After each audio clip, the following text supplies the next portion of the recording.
ciclo menstrual?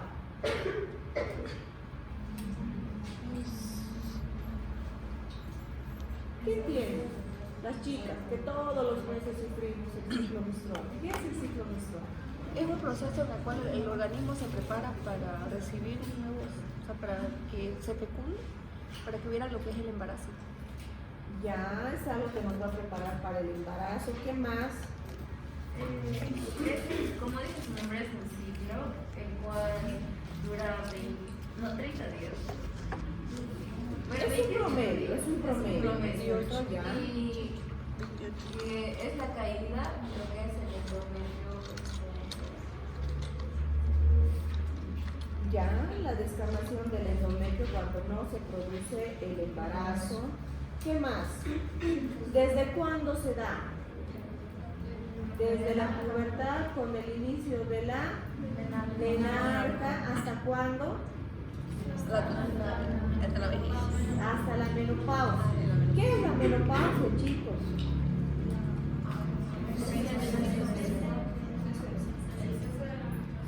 ¿Y qué es climaterio? ¿Lo mismo?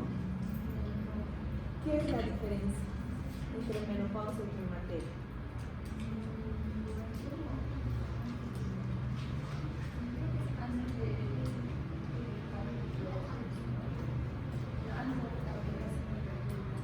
A ver, piensen 5 minutitos. Vamos a empezar a definir qué es ciclo menstrual.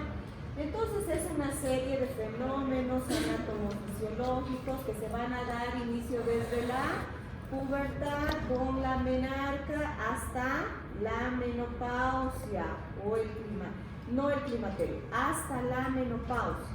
Eso del climaterio, ¿qué es? ¿Qué es el climaterio, chicos? Como una premenopausia. Es un proceso en el cual el cuerpo de a poco va perdiendo, va sufriendo diferentes tipos de cambios. Lo has escrito bien. Entonces vamos a decir que el climaterio es el periodo antes de la menopausia. El climaterio puede abarcar de 5 a 10 años. Entonces hablamos que en promedio el climaterio puede oscilar desde los 45 años hasta los 55 años de la mujer y que efectivamente está caracterizado por una serie de cambios que va a sufrir la mujer. ¿Por qué? Porque los ovarios van a empezar a dejar de funcionar. Por lo tanto, las hormonas sexuales femeninas van a disminuir en su producción. ¿Y qué es la menopausia? Si estamos hablando que todos estos cambios es el climaterio, ¿qué es la menopausia?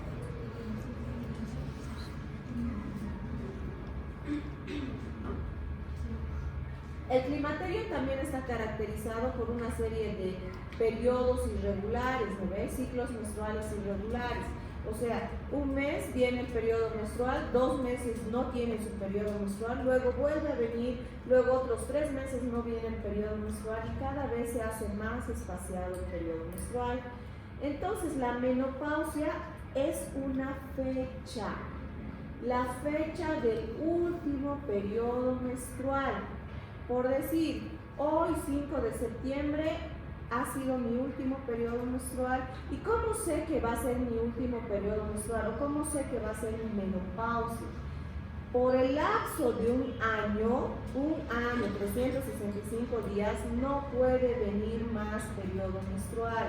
Si yo estoy en un lapso de un año sin mi periodo, esta fecha de hoy ha sido mi menopausia. Clarito, ¿no ve? La menopausia es solo eso, una fecha. Pero todos los cambios que sufrimos las mujeres, sofocos, calores, cefalea, dolor óseo, aumento de peso, principalmente de tejido graso a nivel del abdomen, se llama climaterio. ¿Ya? Entonces el ciclo menstrual se va a producir de forma periódica. ¿Por qué? Porque cada mes debería presentarse nuestro periodo menstrual y de forma regular. Para que se lleve a cabo este periodo menstrual o este ciclo menstrual, van a intervenir estructuras superiores, estamos hablando del hipotálamo y de la hipófisis, y que van a llevar a cabo su acción principal a través de la ovulación en el ovario.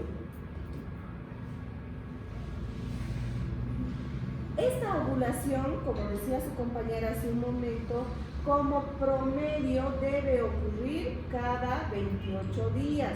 Según la Federación Internacional de Ginecología y Obstetricia, tenemos un lapso de 21 a 35 días para que esto ocurra. Esto es muy importante porque un motivo frecuente de consulta es que las mujeres acuden y nos dicen: este mes 2 veces me ha venido mi periodo menstrual.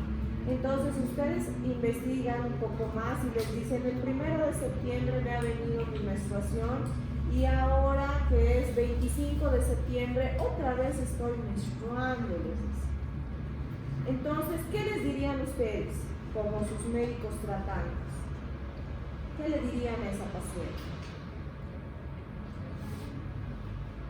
Que es normal, que durante el año podemos tener ciclos. Efectivamente, cada una de las mujeres tenemos un periodo menstrual propio, ¿no es cierto? A mí me puede venir cada 30 días, a ella cada 28, a ella cada 25, cada 35, etc. Cada una es particular y obviamente que nos venga un periodo menstrual de 21 días nos va a alarmar, ¿no es cierto? Pero en un año sí podemos tener estas variaciones. ¿Y de qué va a depender? Del funcionamiento de nuestras hormonas. Entonces, si por una serie de cambios fisiológicos que sufrimos se altera nuestro ciclo menstrual, podemos presentar estos ciclos de 21 días o de 35 días. Es muy importante que... ¿Por qué tan tarde, chicos? Tienen que tratar de llegar más en hora. Ya no les voy a dejar entrar cuando la clase ya ha empezado.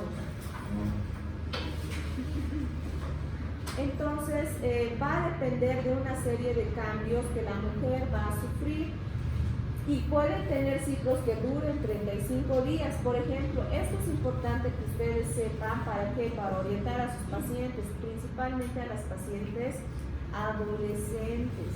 En ellas, que está iniciando el ciclo menstrual, obviamente no vamos a tener unos días como en nosotras.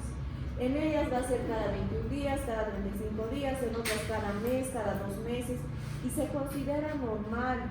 ¿Por qué? Porque es un ciclo que recién está empezando y recién se está adaptando para tener un ciclo menstrual que oscila entre 21 y 35 días.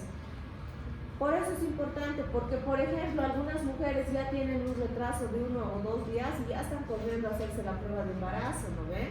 Pero esto es lo que nosotros tenemos que conocer. ¿Cuál es el tiempo que podemos esperar? ¿Cuánto va a oscilar nuestro periodo menstrual?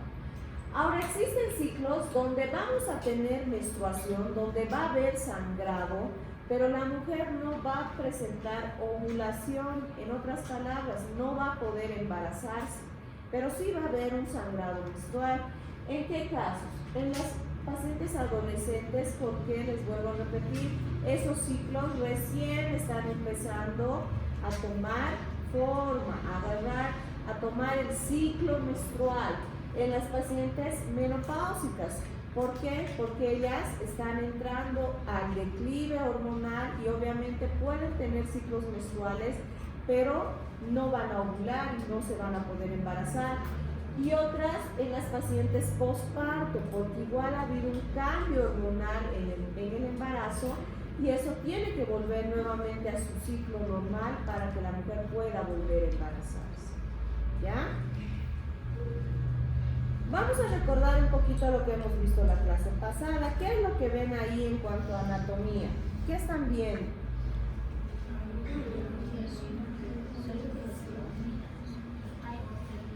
¿Qué es todo esto?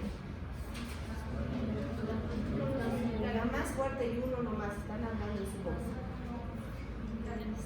Los órganos genitales internos y externos. Entonces, ¿qué veo aquí? Labios mayores, labios menores, y dentro, en medio de los labios menores, ¿qué tengo? ¿Qué se denomina todo ese espacio? No, la vulva es todo, ¿no ve? Todos los órganos genitales externos, pero ese espacio que está dentro, el vestíbulo. Entonces, eso no se van a olvidar porque esa es pregunta de examen, chicos. En el vestíbulo, ¿qué es lo que tenemos? ¿Qué estructuras podemos encontrar en el vestíbulo?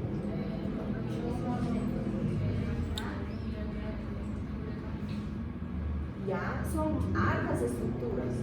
Ya has mencionado dos.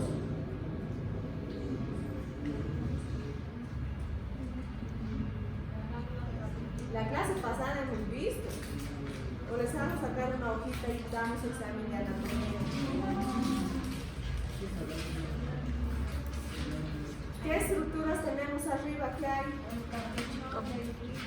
Ya, después el clítoris, después el meato ventral, a los lados de la uretra, las glándulas de no, las glándulas de Stennis, más abajo el introito vaginal, más abajo las glándulas de Bartolino. Entonces, por lo menos esas estructuras, ustedes tienen que conocerlas, chicas, chicos, todos, la parte de anatomía es importante para eso, ¿ya? Entrando un poquito más adentro, ¿qué vemos aquí?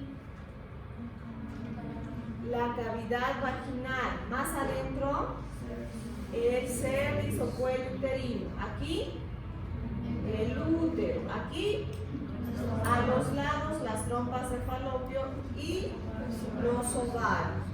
Hemos dicho sus relaciones. Adelante, ¿quién? La vejiga. Y atrás, el rey. No es difícil, ¿no ven? Y abajo, ¿quién está? En el suelo, ¿quién está?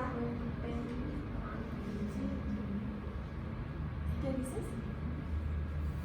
¿Quién está abajo? ¿Qué se llama? ¿Qué se llama el piso pélvico que está formado por músculos y sus aponeurosis? Perineo. Ya. Entonces, viéndolo ahora solamente a los órganos genitales internos, volvemos a ver la cavidad vaginal. Las partes del útero, ¿cuáles eran? Tenemos tres partes. ¿Cuáles son? El cuerpo, el istmo y el cuello uterino. El istmo es la porción más delgada que va a unir al cuerpo con el cervix. Las trompas de falopio tienen también sus partes. ¿Cuáles son? 4 partes. ¿Cuáles son?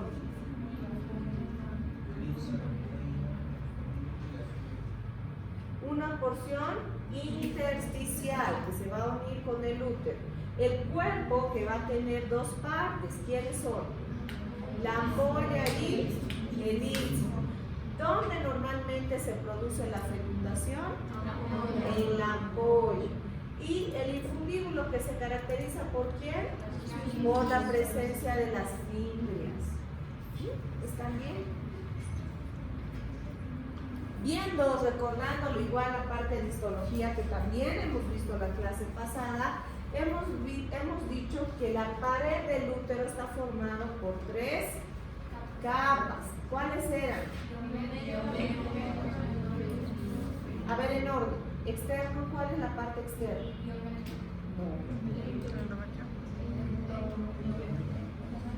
No. Externo, de afuera. Una serosa o adventicia, ¿ya? La parte media más gruesa, miometrio, que está formado por músculo liso y que está muy vascularizado por la arteria arciforme. Y la capa interna era el endometrio. Entonces, en la parte del ciclo menstrual, la capa que más vamos a analizar es el endometrio. No es que el endometrio sea así de grueso, pero lo estamos desarrollando de esta manera para poderlo estudiar, ¿ya? El endometrio va a estar formado a su vez por dos capas, una capa basal y una capa funcional. La capa funcional a su vez se va a dividir en dos estratos, un estrato esponjoso y un estrato compacto. Ahora, aquí viene lo importante. Esta capa basal del endometrio no se descama durante la menstruación. ¿Cuál es la capa que se descama?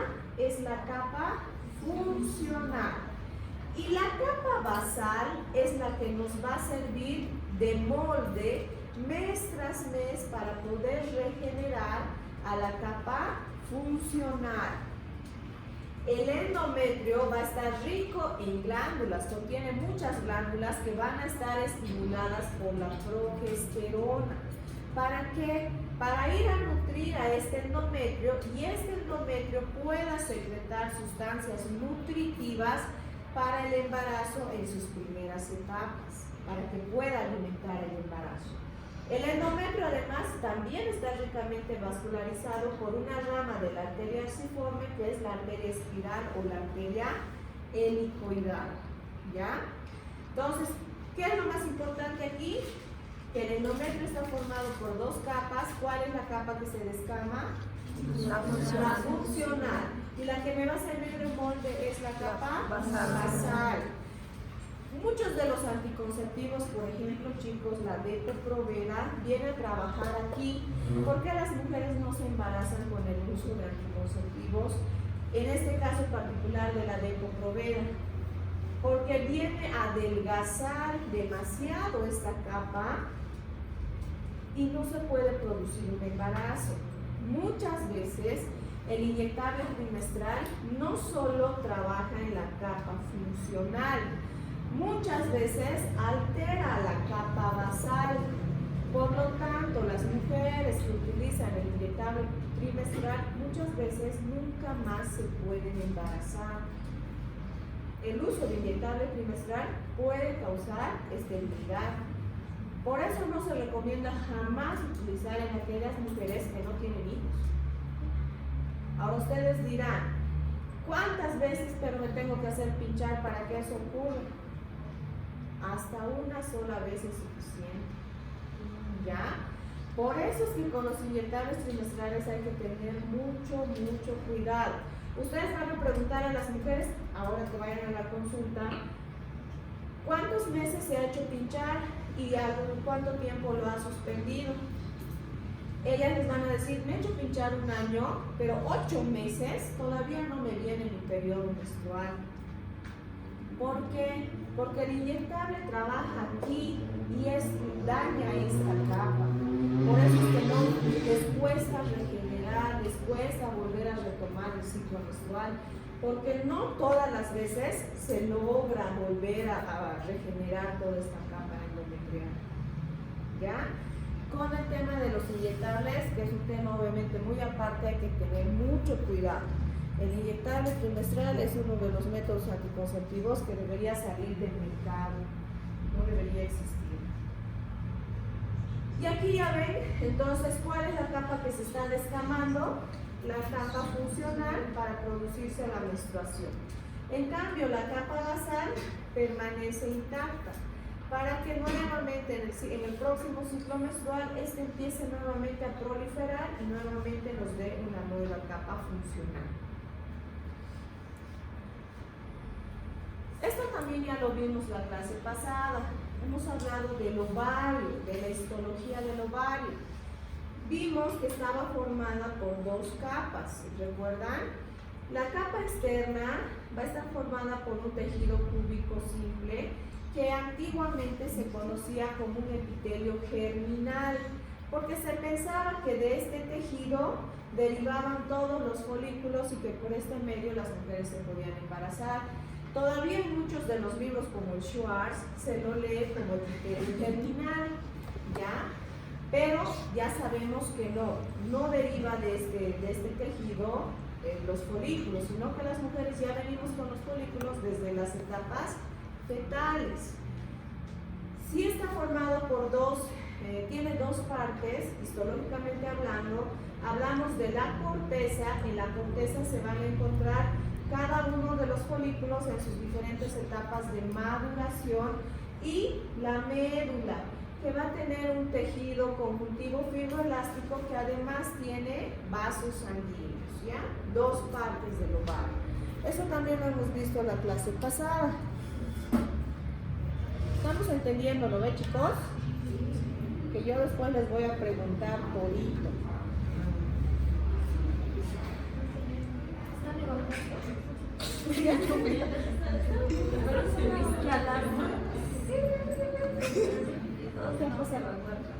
No, es que se movía el piso. Creo que están saltando, no sé, y se mueve el piso. Sí, no está temblando. Ahorita van a poner ya, la ovogénesis. Entonces vamos a ver que desde las... ¿Qué es la ovogénesis? Es la maduración de las células sexuales femeninas. Entonces vemos que desde las etapas fetales va a haber la presencia de la célula germinativa primordial. Esta célula germinativa primordial va a contener 46 cromosomas. A medida que se vaya llevando a cabo la maduración de las células femeninas, va a convertirse en ovogonia. Esta ovogonia va a sufrir mitosis y algunas van a entrar en meiosis, y también van a contener 46 cromosomas. Este va a evolucionar y se va a convertir en el ovocito primario, que va a permanecer en profase durante toda la infancia. ¿Por qué? Porque se va a liberar el factor inhibidor de la meiosis. Pero cuando llega la pubertad, se empieza a liberar ¿quién? La hormona folículo estimulante. Esta hormona folículo estimulante va a iniciar una meiosis 2 y por lo tanto va a dar lugar a la liberación del primer cuerpo polar y a la producción del ovocito secundario. Si este ovocito secundario llega a ser fecundado, ¿qué es la fecundación? La unión del ovocito con el espermatozoide, se va a formar el cigoto, y este cigoto nuevamente va a empezar aquí con 46 cromosomas. De aquí parece un poquito trabalengua, ¿no? Lo que yo quiero que entiendan es que esto ya viene desde la barriguita de la mamá, ya está desde las etapas fetales determinado con cuántos ovocitos va a venir la mujer al nacimiento. No es necesario que aprendan todo lo demás, pero esto sí, esto es la parte que me interesa que aprendan. ¿Qué es la foliculogénesis? Es el proceso de maduración de los folículos. Es lo que ocurre mes tras mes en el ciclo menstrual femenino. Vamos a tener primero un folículo primordial, que va a estar formado por una sola capa de células de la granulosa y un ovocito primario. Las células de la granulosa son estas rosaditas que ustedes ven acá, y el ovocito primario es este redondo con su núcleo. A medida que esto va madurando, se va a dar lugar al folículo primario. ¿Cuál es la diferencia entre este y este? Que este folículo primario se va a rodear de más células de la granulosa. Estas células de la granulosa van a liberar glicoproteínas y van a formar una zona que se denomina la zona pelúcida, que es este verdecito que ustedes ven acá, que va a separar al ovocito de las células de la granulosa. Además, van a reclutar a células de la periferia del estroma para que vengan a formar las células de la teca, que es este verde que ustedes ya van a ver aquí. Las células de la teca tienen dos partes. Una son las células de la teca interna, que están muy relacionadas con la hormona luteinizante, y ahorita lo vamos a estudiar. Y las otras son las células de la teca externa, que simplemente tienen tejido conjuntivo fibroso. Sigue madurando el ciclo menstrual o sigue evolucionando. Estas células de la granulosa van a empezar a producir líquido y van a crear espacios entre las células de la granulosa que también van a estar estimuladas por la hormona folículo estimulante.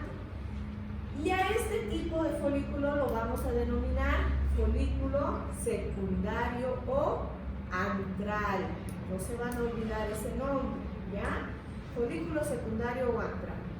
Sigue madurando, progresando el ciclo, más o menos a la mitad del ciclo menstrual, llega a madurar el folículo terciario o denominado folículo de Graf.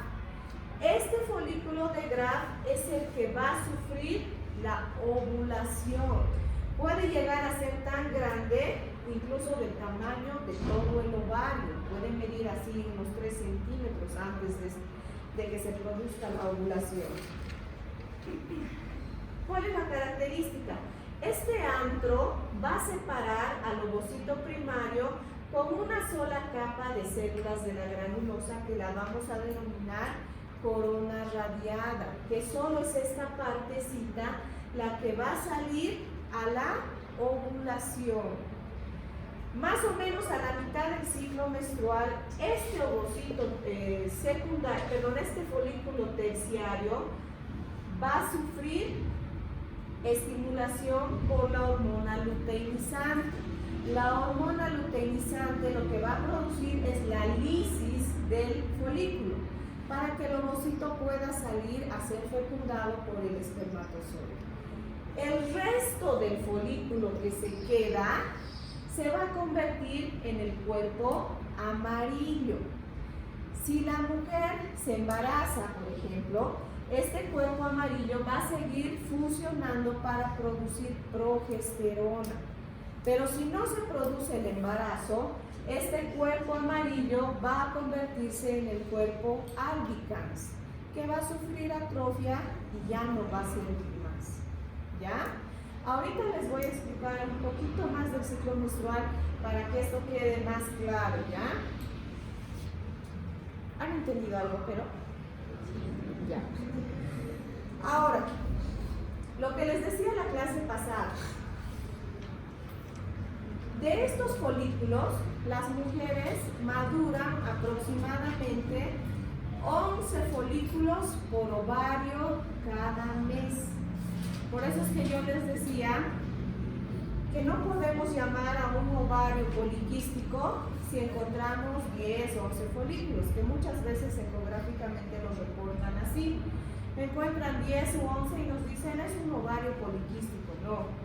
Fisiológicamente se van a denominar a folículos de corte cuando van a madurar cerca de 11 folículos por ovario. Ahora ustedes se preguntarán, si maduran 11 por ovario, ¿cómo es que ovulamos un hito? ¿O cómo se hace la selección para que un hito nomás se pueda producir la ovulación? Para esa selección intervienen las gonadotropinas, que son la hormona folículo estimulante y la hormona luteinizante, y también los estrógenos y la inhibina. Más o menos al inicio del ciclo, miren, se va incrementando de forma relativa lo que es la hormona folículo estimulante y llega a su pico máximo cerca de la mitad del ciclo menstrual. A medida que esta se está incrementando, va a estimular a las células de la granulosa para que produzcan estrógeno. El folículo que contenga más células de la granulosa va a liberar más cantidad de estrógenos e inhibina. Cuando los estrógenos y la inhibina alcancen su pico máximo, vuelven aquí arriba y les dice ya no produzcan más folículo estimulante porque ya hemos alcanzado nuestro límite. Y se produce una retroalimentación negativa. Entonces, la cantidad de estrógenos es directamente proporcional a la cantidad de células de la granulosa. Y el folículo que tenga más células de la granulosa es el que gana. ¿Entienden? Aquí, por ejemplo, tenemos en moderada cantidad, allá en escasa cantidad, y este es el que tiene más células de la granulosa, por lo tanto es el que va a ser el elegido, el folículo dominante, y los otros dos van a sufrir atresia.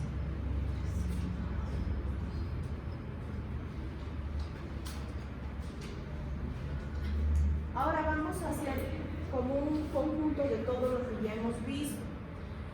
Aquí que... Perdón. Disculpa que le interrumpa, es que tenemos otra clase y no nos deja llegar. ¿Qué clase? Traumatología. Pero si vas a las 9. Sí, perdón, doctora. Perdón. Es que me estaba.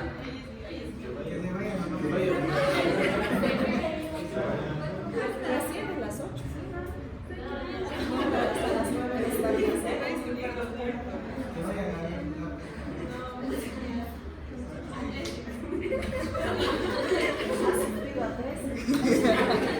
Ya.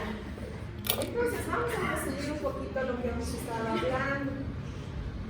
Aquí que tenemos la hipófisis, aquí El ovario. el ovario, las trompas. El ¿Esto qué se llama pelo? Ah, No. bueno. ¿Qué es esto? ¿Qué tejido es este? Endometrio. Entonces ahí vamos a hablar, ahorita vamos a trabajar. Si la mujer está embarazada, o sea, si se va a producir la fecundación, ¿qué ocurre?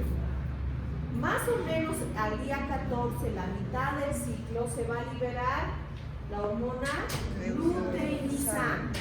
Esta hormona luteinizante, como les decía hace un momento, va a ir a producir la lisis del folículo y va a producir la ovulación.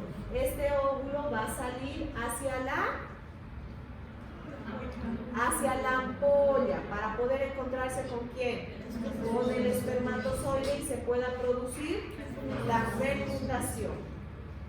El resto del folículo que ha quedado se va a convertir en cuerpo amarillo o lo que vamos a denominar luteinización. Este cuerpo amarillo va a producir progesterona. ¿Qué va a hacer la progesterona? Va a venir ¿a dónde? Al endometrio. Va a venir al endometrio a nutrir. ¿Para qué hemos dicho? Para que en etapas tempranas pueda producir nutrientes para el embarazo. Aquí arriba hemos dicho que ya se han unido el espermatozoide con el óvulo y han formado el cigoto. Este cigoto se va a transportar en la trompita en forma de mórula y va a venir a implantarse al endometrio en forma de blastocisto. Este blastocisto va a tener una parte que se llama sincitiotrofoblasto, que en el embarazo más adelante va a ser la placenta. Este sincitiotrofoblasto va a producir la, ¿qué se llama esto? Gonadotropina coriónica humana. Esta hormona gonadotropina coriónica humana va a venir a este cuerpo amarillo y lo va a seguir estimulando. ¿Para qué? Para que el cuerpo amarillo siga produciendo progesterona y el embarazo se siga nutriendo. ¿Se entiende? Es un esquema bonito, pero esto es lo que ocurre normalmente todos los meses y más si ocurre un embarazo. ¿Han entendido, no ve? Porque ahorita ustedes le van a salir a explicar esto aquí.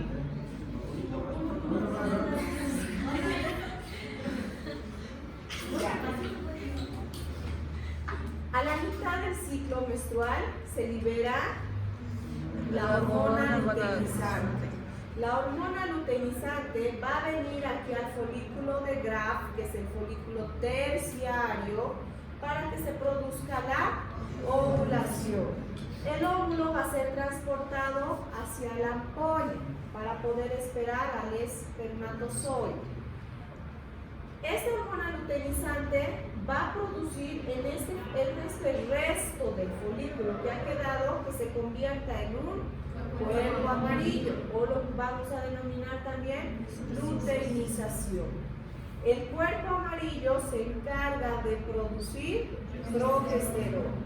La progesterona va a venir al endometrio para estimular las glándulas endometriales y puedan producir nutrientes para el embarazo. Si aquí arriba se ha producido la fecundación, se va a dar lugar al cigoto.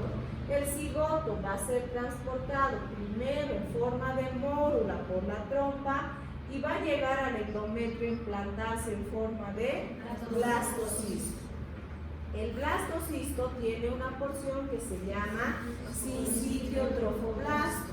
El sincitio trofoblasto después se va a conocer como placenta, libera la hormona gonadotropina coriónica humana. Esta gonadotropina coriónica humana va a venir a trabajar a nivel del cuerpo amarillo y va a estimular a que este cuerpo amarillo siga produciendo progesterona. Y la progesterona va a seguir sosteniendo y nutriendo al embarazo en las etapas tempranas del embarazo. ¿Más clarito? Ya. Y si no ocurre el embarazo, ¿qué pasa? ¿Qué pasa? ¿Qué ven aquí? ¿Quién me podría explicar? El óvulo liberado no va a tener unión con el espermatozoide y Ya. por eso hace la formación del óvulo.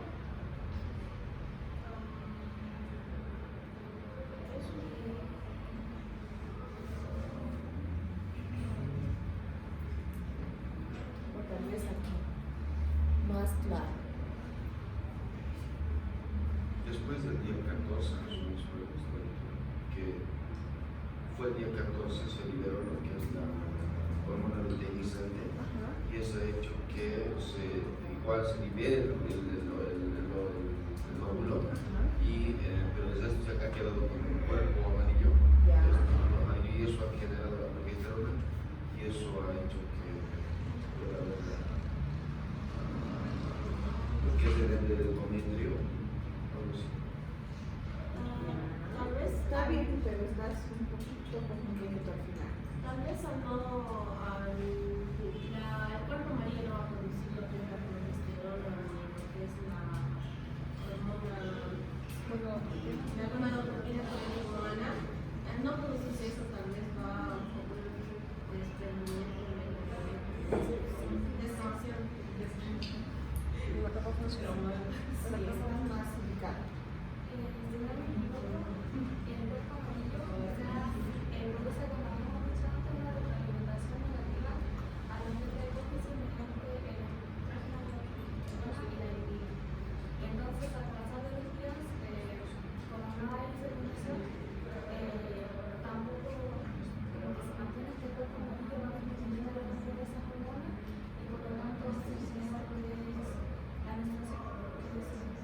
Ya, están en lo correcto, solo que no me están sabiendo explicar. Si no hay fecundación, es lo mismo. El ciclo menstrual siempre va a ser el mismo. A la mitad del ciclo menstrual se va a liberar ¿quién? La hormona luteinizante. La hormona luteinizante siempre es su misma función. Hay o no hay embarazo, tiene que producir la ovulación y la luteinización. En las primeras etapas, o sea, después del día 14, siempre va a haber la presencia del cuerpo amarillo. Siempre. Entonces, el cuerpo amarillo siempre va a venir a producir progesterona. Y en la segunda mitad del ciclo viene igual y estimula el endometrio, porque el endometrio todavía no sabe si va a haber o no va a haber embarazo. Entonces, la progesterona viene de todas maneras a nutrir el endometrio. Pero si el espermatozoide nunca ha llegado a unirse con el óvulo por X motivo, la mujer tenía infección, estaba utilizando una T de cobre, etcétera, etcétera, o simplemente no ha tenido relaciones sexuales, no ha llegado el espermatozoide acá, por lo tanto, nadie va a viajar aquí, nadie se está viniendo a implantar y no se va a producir la gonadotropina coriónica humana. Si no se produce esta hormona, no hay quien siga manteniendo al cuerpo amarillo. Si el cuerpo amarillo no se mantiene, ya no hay producción de progesterona. Los niveles de progesterona bajan. Y si los niveles de progesterona bajan, no hay un sustento hormonal para que el endometrio siga creciendo. Por lo tanto, se descama y se produce la menstruación. ¿Hemos entendido, no ven? Por eso esa hormona de la gonadotropina coriónica es la que sale en los test de embarazo. Claro, esa es la que nos marca realmente el embarazo, ¿ven? ¿Se ha entendido, chicos?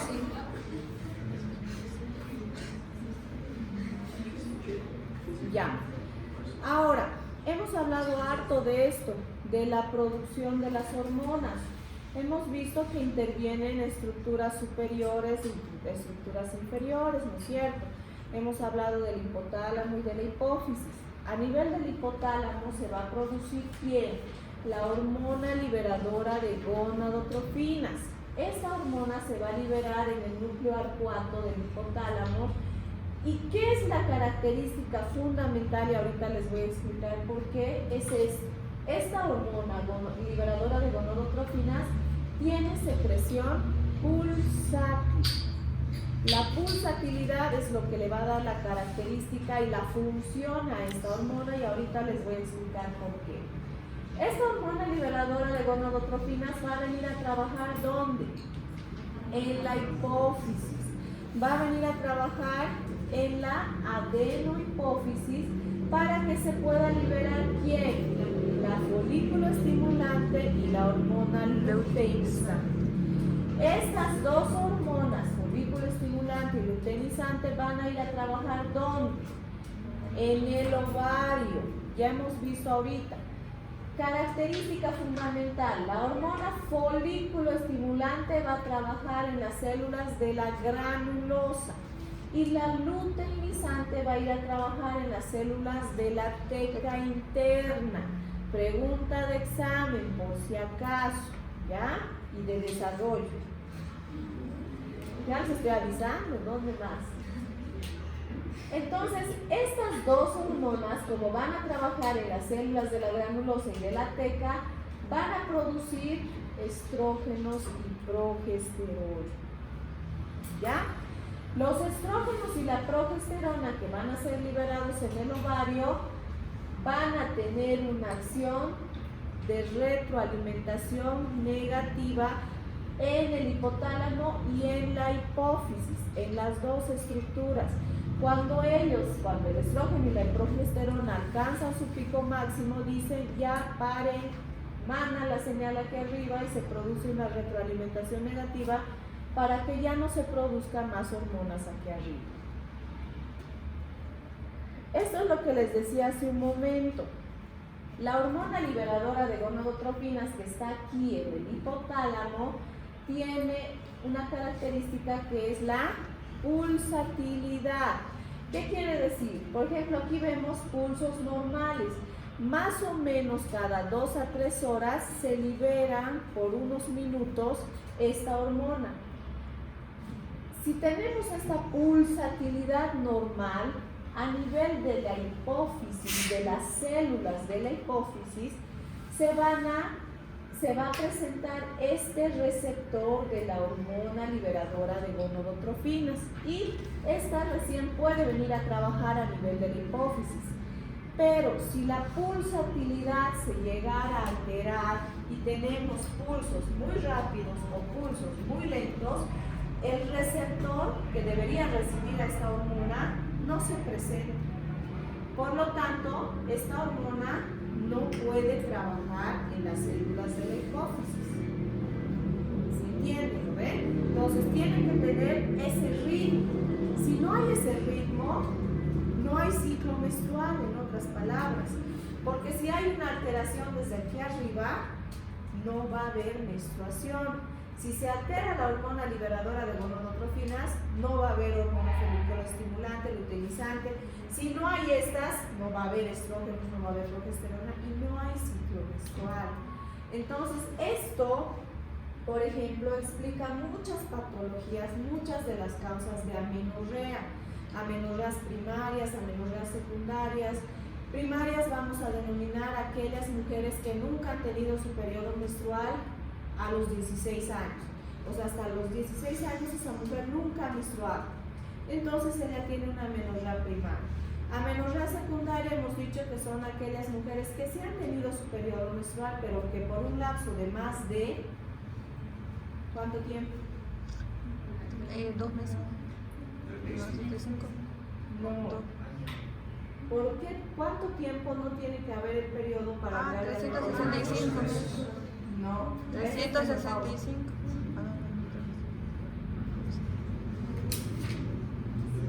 2 meses. 3 meses, 90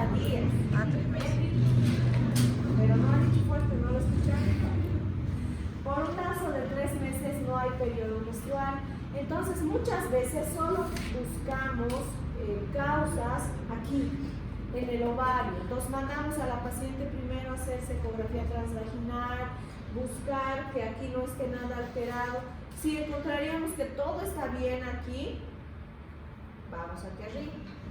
Si no encontramos mucha falla aquí, tenemos que venir aquí arriba.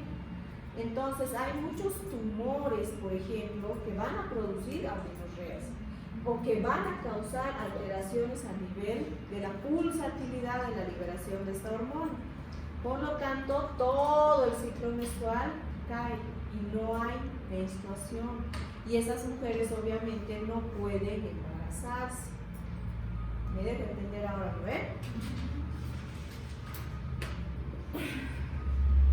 Hemos estado hablando entonces del hipotálamo, que es donde se va a producir ¿quién?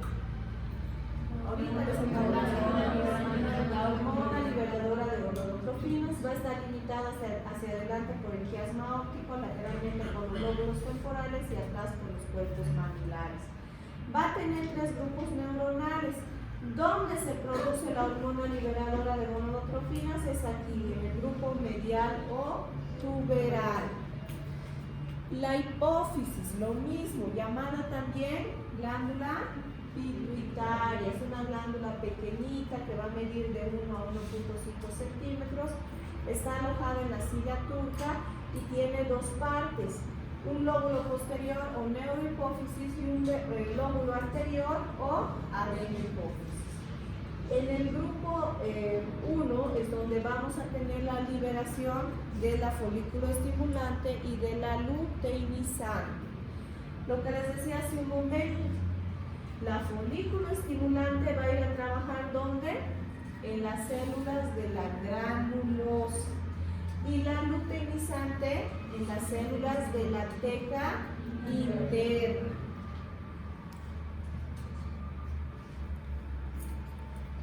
Ahora, ¿cuáles son las funciones de estas 2 hormonas? Si ustedes se dan cuenta, no es muy difícil establecer las funciones de las hormonas solo identificando el nombre, ¿no es cierto?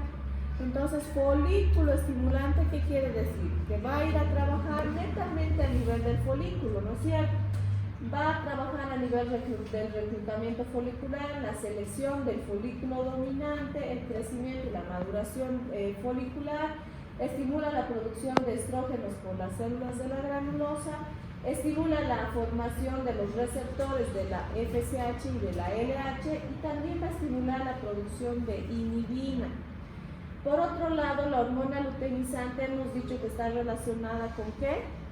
Con la ovulación y con la luteinización. Entonces de ahí van a salir sus funciones. Maduración final del ovocito determina la lisis del folículo que va a desencadenar la ovulación, la formación y la mantención del cuerpo lúteo, del cuerpo amarillo. Estimula la producción de andrógenos por las células de la teca. Y ahorita vamos a entrar a describir esa actividad. Entonces, vemos aquí, esta es otra de las partecitas que quiero que me presten atención. Este rojo que está aquí es un vaso sanguíneo. Por el vaso sanguíneo va a llegar ¿quién? Las hormonas.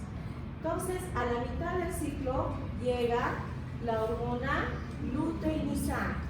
La hormona luteinizante, por un proceso de AMP cíclicos y proteincinasas, van a estimular la presencia de receptores de LDLs.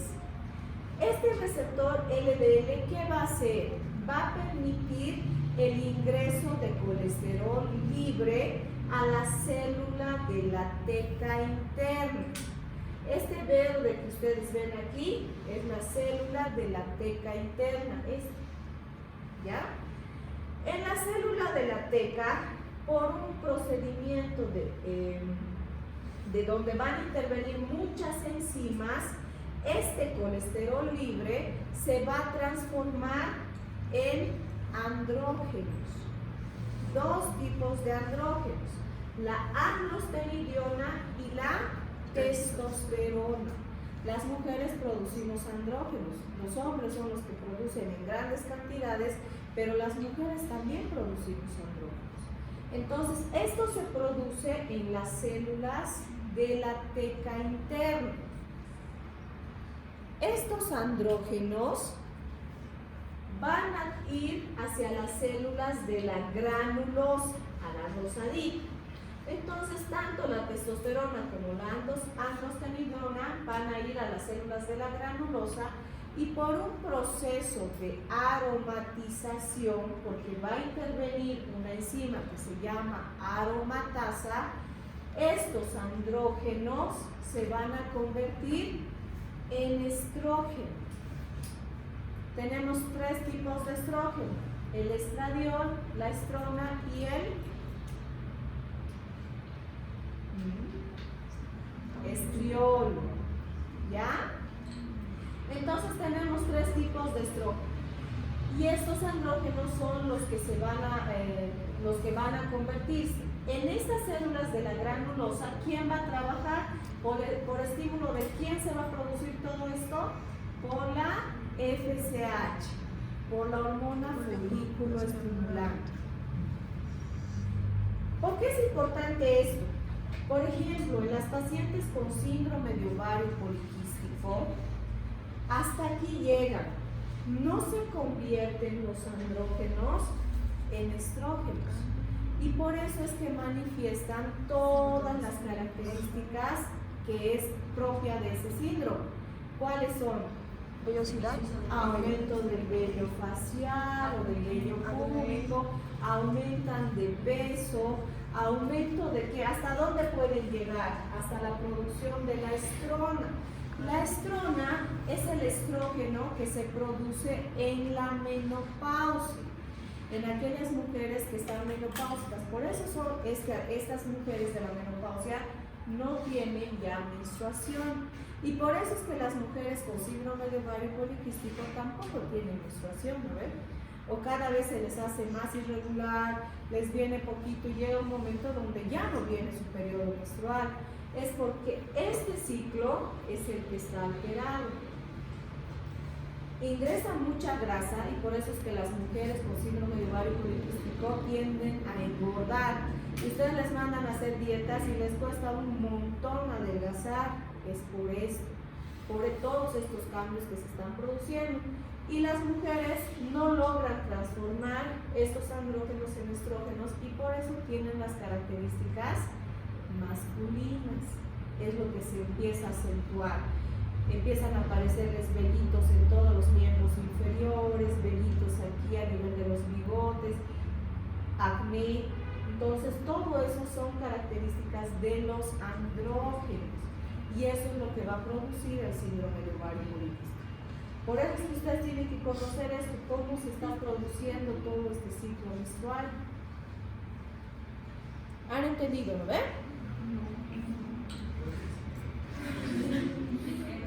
A ver, ¿cuál no han entendido? A ver, a la mitad del ciclo va a llegar ¿quién? La hormona luteinizante.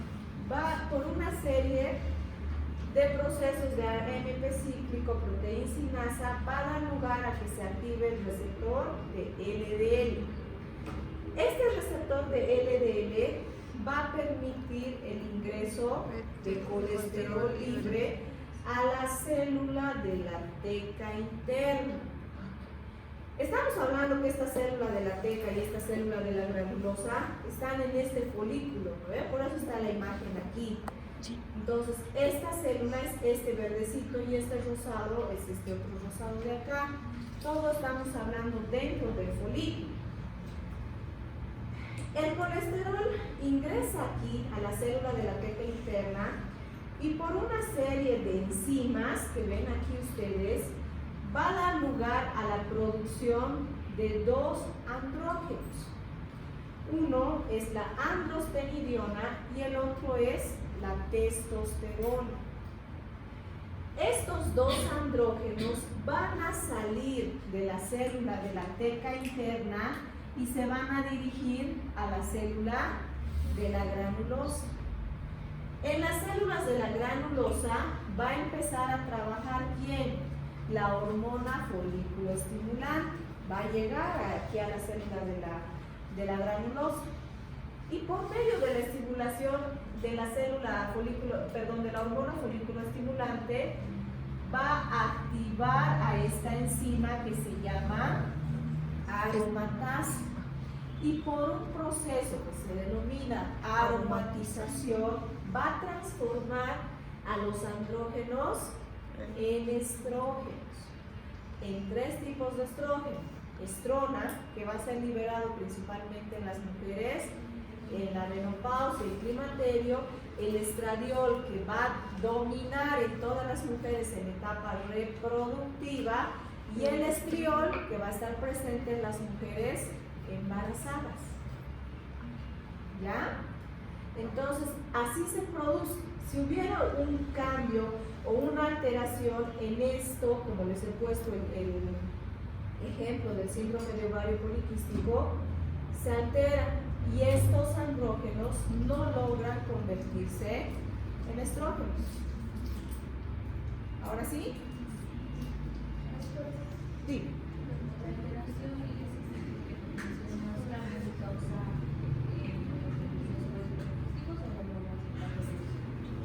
No, pues está relacionado con una serie de problemas. El síndrome de ovario poliquístico es un ejemplo, pero por ejemplo, cuando tenemos mucho colesterol libre, ¿qué va a producir también? Alteraciones a nivel de los estrógenos. Hay mucha liberación de estrógenos y la liberación excesiva de estrógenos también tiene su característica. Mujeres que siempre están cansadas, agotadas, que se sienten hinchadas. O sea, son varias patologías que nos va a dar. Como ejemplo, solamente les he dado el síndrome de ovario poliquístico. Y además que quiero que entiendan esto, que a más grasa presente en el cuerpo de la mujer, más problemas. Más sobrepeso, más problemas. Más grasita en la barriga, que es la grasita mala que tenemos las mujeres, más problemas. Es la que no se puede eliminar. Por eso es que, por ejemplo, el tratamiento del síndrome de ovario poliquístico no netamente es lo que les dan, ¿no es cierto?, píldoras anticonceptivas y hipoglicemiantes. No consiste en eso, porque obviamente durante el tratamiento van a estar perfectas. Se va el acné, se van los vellitos, se va todo. Pero ¿cómo yo mantengo? Porque de por vida no le puedo dar a mi paciente pastillas, ¿no ven? Entonces, ¿cómo yo revierto eso? La dieta. En realidad no es la dieta, es el cambio en el estilo de vida. Más que la dieta, es el cambio de la grasa por masa muscular. Y para producir masa muscular, ¿qué tengo que hacer? Ejercicio. ¿Qué tipo de ejercicio? Ejercicios de peso. Entonces, en el tratamiento, por ejemplo, de las mujeres con síndrome de ovario poliquístico, se incluye que las proteínas que las chicas toman en los gimnasios, ¿no ven? Se va a tomar su proteína, pero no es nomás tomarse la proteína, tiene que ir a hacer peso, porque tiene que salir la grasa y tiene que entrar músculo. Si la mujer gana músculo, la patología se va. Entonces, por eso es que muchas veces están las chicas y claro, 3-4 meses están perfectas, pero vuelven a hacerse su control al año y los quistes han vuelto. ¿Lo ven? Entonces es un poquito complejo y obviamente más si de por medio hay sobrepeso, peor si hay obesidad. Entonces ahí es donde se trabaja. Uno puede ayudar con medicación por un tiempo determinado, pero ¿de quién depende de que eso sea permanente? Es de la paciente. ¿Ya? Entonces este es un resumen, lo que ya les he venido repitiendo muchas veces. Las células de la teca son sensibles a la hormona luteinizante. Las células de la teca van a producir andrógenos. Las células de la granulosa van a ser sensibles a la folículo estimulante y que van a producir, o por un proceso de aromatización, van a convertir a los andrógenos en estrógenos. Y el más importante en la etapa reproductiva es el estradiol. Doctora, Sí. en la mujer operada es el colesterol que no eso? Sí, es que me había preguntado cómo era que la mujer aumentaba de peso, por ejemplo, en el caso de Ya. En el síndrome de ovario poliquístico la mujer no puede bajar de peso. ¿Por qué? Porque todo este proceso se detiene hasta aquí. Entonces todo este ciclo sigue entrando colesterol, pero nunca sale en forma de estrógenos. Entonces por eso es que para la mujer es mucho más complicado adelgazar, por un lado. Y por otro lado, si se convierte en estrógeno, solo se va a convertir en estrona. Y la estrona es uno de los estrógenos que hace engordar a la mujer. Por eso es que cuando las mujeres llegan a la menopausia, así estén en dieta todo el día y solo les coman una lechuga, van a sentirse siempre gordas. Y sí van a engordar, principalmente en la barriga. ¿Por qué? Porque se está produciendo la estrona, es estradiol, ¿ya? Entonces, por eso es que en el síndrome de ovario poliquístico es más difícil poder adelgazar. Hasta que no se corrija, ¿no?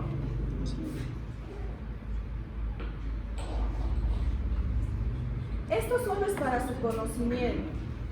El estrógeno va a circular por el vaso sanguíneo siempre o la mayor parte del tiempo unido a diferentes proteínas transportadoras, pero una porción pequeña va a circular como estrógeno libre. Este estrógeno libre en ciertos tejidos como la mama, el endometrio o el ovario puede ingresar porque esos tejidos tienen receptores estrogénicos.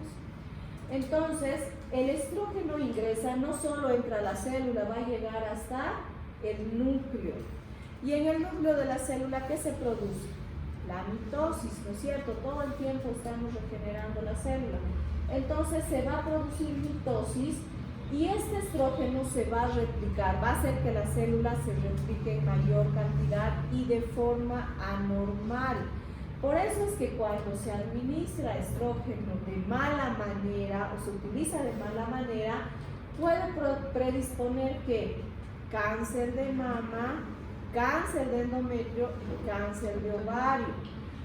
Como ejemplo, aquellas mujeres que utilicen por más de 5 años los anticonceptivos hormonales de forma mal utilizada, hablamos del inyectable trimestral, de las píldoras anticonceptivas, no tanto del implante, porque el implante está diseñado siempre para el uso de 5 años, pero incluso el implante debería descansarse por lo menos 3 a 4 meses para renovar nuevamente.